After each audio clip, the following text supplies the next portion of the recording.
Here is my review of poker last year in 2010, both my own highs and lows, but also at the same time a review of what would prove to be an unbelievable year for British poker. It's interesting to think back over all the locations you knew you were going to but had no idea whether any strong memories would form and what kind of memories those would be. Maybe it was inevitable that the trip to Vegas would bring its share of ups and downs. I probably wouldn't have guessed that my only perfect day would come the day I was sent to Coventry, and definitely would never have guessed what was going to unfold the weekend I decided to take a trip to Berlin. 2009 had been a disappointing year in live poker, at least the end of it, but it's live poker that always has been and always will be my passion, until a fresh start brought fresh hope, and it would do so in the first tournament of the year in Helsinki. For once I experienced what it was like for a poker tournament to show you a path through, even picking you up if you threaten to fall down. This winter freeze out in Helsinki technically should be one of the worst tournaments to decide to travel to. In the country where it's freezing cold and pitch black all winter, the locals are highly talented and it doesn't make for a good poker combination. However, it's this combination that makes it so much fun to travel there each year. And in Helsinki, 2 days of really good luck took me through to a third day and a final table. This rare poker path carried on, and I found myself in the top 3 and guaranteed already my biggest cash, still with more than average chips. It did, however, come to an abrupt end as I took 2 consecutive bad beats to get knocked out in third. Third place would become significant later in the year, but this one was as pleasing as it could be. Poker's best looked on in perspective, and even 2 bad beats didn't change the fact that luck had fallen heavily on my side in Helsinki. Whereas 2009 had seemed to give me nothing to work with, I wanted to capitalise on this luck if it was going to come in 2010.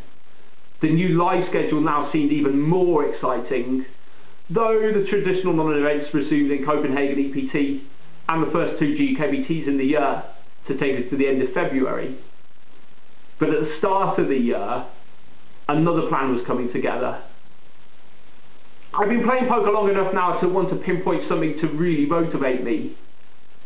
It had never been the small shot at the big bucks, as money was never really something that I was interested in too much. And so I needed to pick something to dream about. But as soon as I thought about it, I already knew what it was. It had been embedded in me the first time I stepped into the Rio card room in Vegas, where the atmosphere and the buzz makes you realise what it must be like to win poker's only eternal prize, the bracelet. It also didn't take me long to realise the best way to give myself a chance at this dream, take on the small fields. But this only meant one thing. On the 1st of January last year, I knew absolutely nothing of Rad, Stud, Stud 8, Omar 8 and Deuce to 7. The challenge would begin. Against it, I had exactly and only 5 months. For it, well, not much, but I love a challenge. The challenge would take up most of my poker time, and so live poker actually acted as a nice punctuation mark amidst what was, at least for a poker player, quite hard work. And so at the start of March I was excited to be going on a next trip to Berlin, especially because for the first time I would take a shot at an EPT high roller event. I actually would decide to play 2 more throughout the course of the year, and for the record, they resulted in a bad illness in Prague and my only missed flight for Barcelona. The result in Berlin was actually more dramatic. It started normally. In any poker room, all you can hear is the constant shuffling of chips, and that was even louder in a room full of 800 people playing 4 different tournaments on one day. However, at the start of the second level, that din was broken by a scream outside, so loud and so shrill, it couldn't just be a really bad beat. In fact, when I look back, I knew for sure that something was up, but made my first discovery about the mentality of crowds, as when I got up ready to walk to the back door, I noticed that not a single person had even stood or reacted. I thought better of it and sat back down. Memory's a strange thing. I clearly remember picking up my next hand, looking down at the Queen Deuce of Hearts, thinking about stealing the blind, then seeing that William Thorson had sat down in the big blind, and thinking better of that one too. And then the second scream, this time even shriller. The panic was started by those who understood the next scream, Waffen. It means guns in German. My first insight into panic taught me two things. You see absolutely nothing in the way between you and the exit door. Afterwards you see the chips, tables and chairs sprawled across the whole room. And the next insight was that once enough people start doing one thing, everybody else follows. A few people ran and then everyone did. The people at the front dived under tables, and within a matter of seconds, everybody was underneath their nearest table. I've now seen the arm raid in Berlin in two different poker magazines as a contender for Moment of the Year.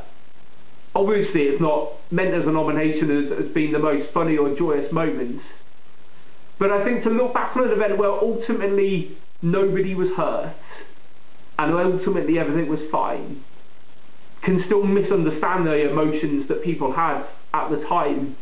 I don't mind admitting that cowering under a table, knowing only that there were men with guns somewhere, was a pretty terrifying thing.